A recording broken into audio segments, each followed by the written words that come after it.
For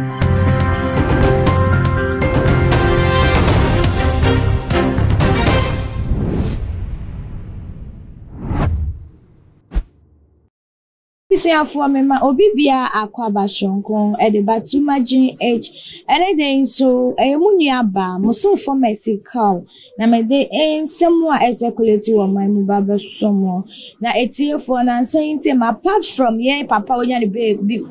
former president Jerry John Rawlings ne a trendy wo eye wo man mu this week ne last week na Joyce Blessing and Cecilia Manfo issue no na ni mu se mu nchire mu ne se state show bi kwaso ana che se Joyce Blessing ejire mu de yan edu ne so a wono no nani abra wa ye ne worship ana se wo di ne juma na ye na video ebeto ebe circulate na ye hu se Cecilia Manfo ne speed power di kwashuma ye Mike no shankom gu Joyce Blessing so ne de therefore so wani na enu echi no ejaga na foni na ebobo adwenkyere ene gospel musician dodo na de wo madwenkyere aba betu jaite for megidi se munina munim dodo na famous ones no mo de mo se betu ja mo kanewufo no me susu se wani tia na enu echi no eye mame dynasty one so aba be kasane ni se mo de be kan ye no na che se wo shame cry to gospel musician for ni na for say se wo mo bo modin akopie mu obebi no mo ye show na Cecilia Manfo be try what Joyce Blessing wona and so tropa de sinibirete for some of the two jano video kan we enko hwembra wo woni Cecilia Manfo be share program sana wo de brother Sami o brother Sami wo betena social media ye agya na makola na kasem ya kanu kure famu a Cecilia Manfo kura no wo ba nyame mu gya wo to nyum gya me enti nya wakola ne Cecilia Manfo ye gya sa na kasem a wo de aye wo na nipa hunu de wote wo nkola asem no wo wani so too much Sami ye me kire post na matufo wo ti ase nyom tuni bia woni Cecilia Manfo be kwa kwashia program a obe sorry no oba be gina oye de na na oye ye hwe na som fa Mike na homa na chekere no yire ho ne nko wo ma ya ne saa mienu miensa ko agya saa nkwa asem ni die ko be jai na me da na samwa pa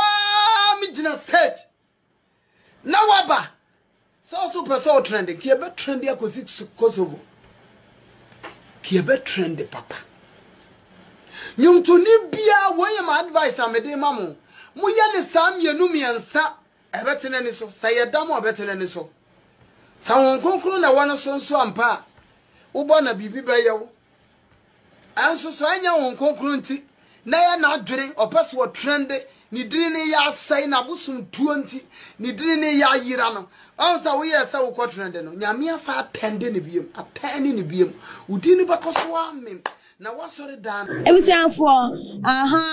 se we de wa wani tuemu ye mame dana someone some de wo kan bi na wo susu se sa ne ya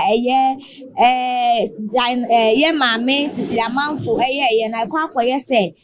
ye femu bi na che se wo pese wonya ana osusu se ni din ada na mensem bi esifa ne hunti nti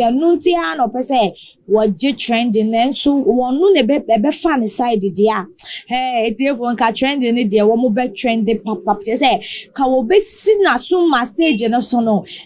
be ye fe na Ghana fon so ye fe sanso a ye be bo age so na etiefo ensiwa na wo koso ka se na mu se ko ba se prophecy no se free nyame so de na wo ko bone so na wa ready esa so nyame so ene wubeji na etiefo wo hwe ne nsem ya wo de batu ja na no krese Cecilia Manfo trendy bi na no pesa wo trendy ana susu ampa message de amano na ampa se message de amano so a senya wo deliver message ne kwanso ano no oye bravely no deliver ano na Ghana for enti ase ana se nye ne kwanso ano no anka owo so many way obi weka we have so many ways in calling a cat and think bia message ni no krekra ususu say anka kwan foforo bi wo wa anka ye say wonam so di deliver na se ne ti bi adesua ben na ewo mu migidi say bibi wo mu ene sen say eye edifu ono dodo na enkom sheba wo mu hwe surrounding no esan say binum de wo mu nhwe enkrofo a obi timi hye enkom na wokuno to na wokuno hu na wo hye enkom no de afa na otimi hu say there bi enye ne kwan so ano no hwe bible mu ka David de no wan kono straight forward anko kan sem ne mo kan kasakwa obube o kan nyansa semu na wo hinu so tiase na wonu ne hu na wo ne say we anko sa David kwan so no anko yi ana se ma me no ye no enu anu no alisua ben su ne wom Ghana for ye chi no kre efisa wo hwe ma me ye ne ya wo ye na wonya me kasa at times on kasa ntete wo kano se ne yesa wo kano na eti nipa na ye nya ye ho ntiase ana nipa na mo mpese wo mo beje no kwa ne atu mu a chese wo mo condemn mama Cecilia manfo ana tiefo ensem bi say ni de about de ntimi nka ni bebre san say nkrofo ye kom